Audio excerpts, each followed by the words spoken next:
metode penelitian. Nah, pada video kali ini kami akan menjelaskan bagaimana tata cara membuat proposal dari bab 1 sampai bab 2. Sebelumnya perkenalkan nama-nama anggota kelompok kami. Saya Febria Lestari dan teman saya Dinda Devawas, Dinda Rizky, ya namanya Kirutba. Nah, jadi tonton terus video ini ya. Dadah. Baiklah, langkah yang pertama yaitu kita akan menjelaskan bagaimana tata cara membuat latar belakang masalah. Nah, latar belakang adalah dasar atau titik tolak untuk memberikan pemahaman kepada pembaca mengenai apa yang ingin kita teliti. Nah, langkah untuk membuat latar belakang ini yang pertama yaitu kita menentukan tema atau masalah yang ingin kita teliti. Yang kedua, kita melakukan analisis literatur kajian terlebih dahulu. Dan yang ketiga, kita sampaikan alasan peneliti. Nah, sebagai contoh, pada proposal kami ini mengenai penerapan media poster pada pembelajaran IPAS.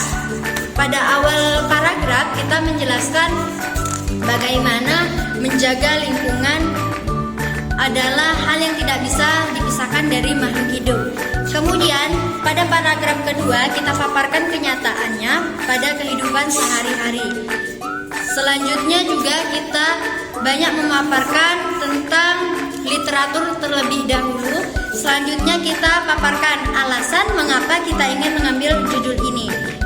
Nah, di sini alasannya media poster bisa menjadi media yang menarik untuk anak-anak dengan visual yang memiliki gambar, warna, teks serta berpola. Membuat siswa merasa tidak bosan, muncul rasa keingintahuan dan semangat untuk belajar. Nah, media pembelajaran poster sekaligus menjadi ajakan dan sebuah anjuran untuk siswa memiliki kepedulian terhadap lingkungan.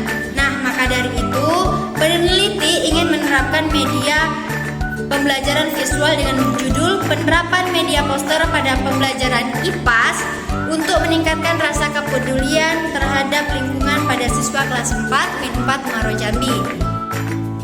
Nah, selanjutnya yaitu tentang identifikasi masalah. Identifikasi masalah merupakan upaya mendefinisikan problem serta membuat definisi tersebut lebih terukur. Nah, langkahnya: 1. Identifikasi masalah secara umum terlebih dahulu. Kemudian kita kenali atau memahami sifat-sifat masalah itu. Langkah ketiga, kumpulkan literatur yang tersedia.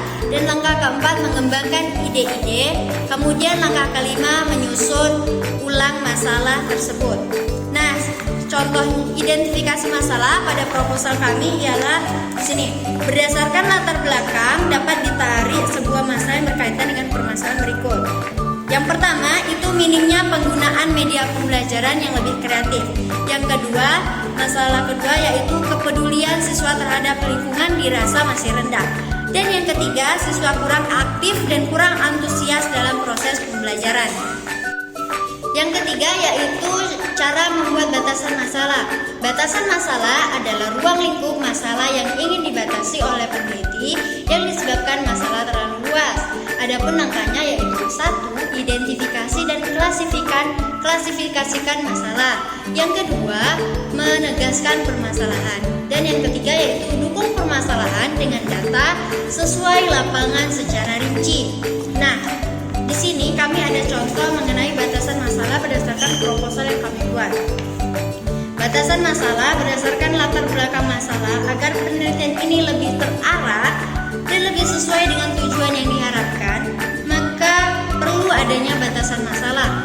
Adapun batasan masalah pada proposal ini yaitu pertama, objek penelitian terbatas pada siswa kelas 4 Min 4 Muaro Jambi. Yang kedua, pembelajaran IPAS yang berkaitan dengan lingkungan. Dan yang ketiga, penelitian difokuskan pada penggunaan media pembelajaran poster. Selanjutnya nomor 4, rumusan masalah. Rumusan masalah adalah tulisan singkat yang berisi pertanyaan tentang topik yang diangkat oleh penulis.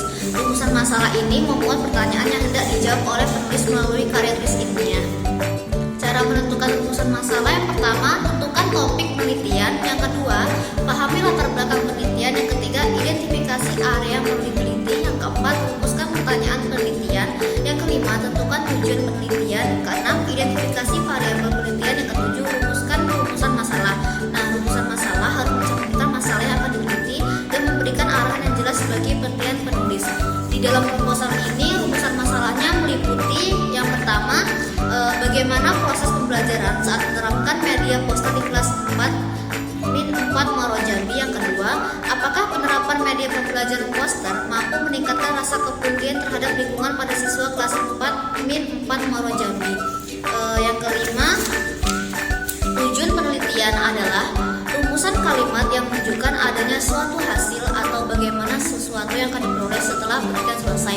Dalam proposal kami, tujuan penelitiannya yang pertama itu untuk mengetahui bagaimana proses pembelajaran saat menerapkan media poster di kelas 4-4 Muaro Jambi. Yang kedua, untuk mengetahui apakah penerapan media pembelajaran poster mampu meningkatkan rasa kepedulian terhadap lingkungan pada siswa kelas 4-4 Muaro Jambi. Yang keenam, manfaat penelitian adalah bagaimana suatu penelitian bisa bermanfaat dalam bidang keilmuan masyarakat luas ataupun kelompok tertentu. Nah, manfaat penelitian dalam proposal kami yang pertama, bagi peneliti dapat memberikan wawasan, pengalaman, dan bekal yang berharga bagi peneliti sebagai calon pendidik, terutama dalam hal memilih media pembelajaran yang baik, serta merancang dan melaksanakan pembelajaran yang dapat meningkatkan aktivitas, hasil belajar, serta kepedulian siswa terhadap lingkungan. Yang kedua, bagi sekolah, hasil penelitian ini dapat digunakan sebagai referensi untuk mengembangkan atau menetapkan media pembelajaran poster di kelas-kelas lain. Yang ketiga, bagi guru, memberikan petunjuk bagi guru melalui penggunaan media pembelajaran poster dalam pembelajaran IPAS yang mampu meningkatkan kepedulian siswa terhadap lingkungan. 7. Kajian teori. Kajian teori atau landasan teori adalah serangkaian definisi, konsep, dan juga perspektif tentang sebuah hal yang tersusun secara rapi. Kajian teori merupakan salah satu hal yang paling penting di dalam sebuah penelitian, sebab hal tersebut menjadi sebuah landasan atau dasar dari sebuah penelitian. Nah, sebagai contoh, dalam proposal kami mengkaji teori tentang konsep media pembelajaran. Yang kedua, media pembelajaran poster. Yang ketiga, pembelajaran IPAS. Dan yang keempat, kepedulian terhadap lingkungan. Nah, yang kedelapan yaitu studi relevan. Studi relevan adalah deskripsi tentang kajian penelitian yang sudah pernah dilakukan seputar masalah yang diteliti. Nah, sebagai contoh, pada proposal kami mengutip yang pertama penelitian yang dilakukan oleh Zatriani pada tahun 2020 yang berjudul Efektivitas Penggunaan Media Poster Terhadap Kemampuan Menulis Karangan Narasi Siswa Kelas 4-4 Muaro Jambi. Yang kedua, penelitian yang dilakukan oleh Salamiah Yulita pada tahun 2020 yang berjudul Penerapan Media Poster untuk Meningkatkan Kreativitas Siswa Kelas 4-4 Muaro Jambi.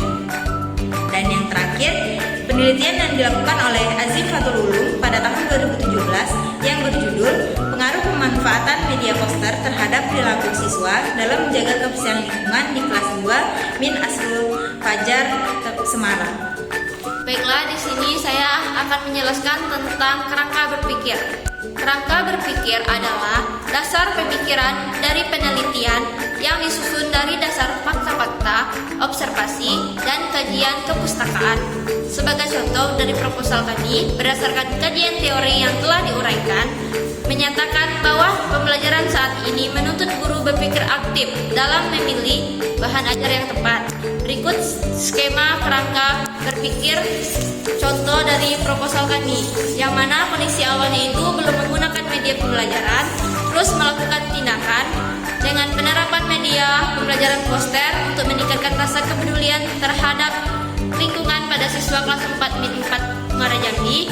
Terus kondisi akhirnya itu melalui penerapan media pembelajaran poster mampu meningkatkan rasa kepedulian terhadap lingkungan pada siswa kelas 4 Muaro Jambi. Dan yang terakhir yaitu hipotensi tindakan. Hipotensi tindakan adalah dugaan sementara mengenai keberhasilan tindakan untuk mengubah atau mengatasi masalah yang diangkat dalam peneliti. Sebagai contoh dari proposal kami yaitu jika media pembelajaran poster dilakukan dan diterapkan dengan langkah-langkah yang benar, maka meningkatkan rasa kepedulian terhadap lingkungan pada siswa kelas 4 Muaro Jambi.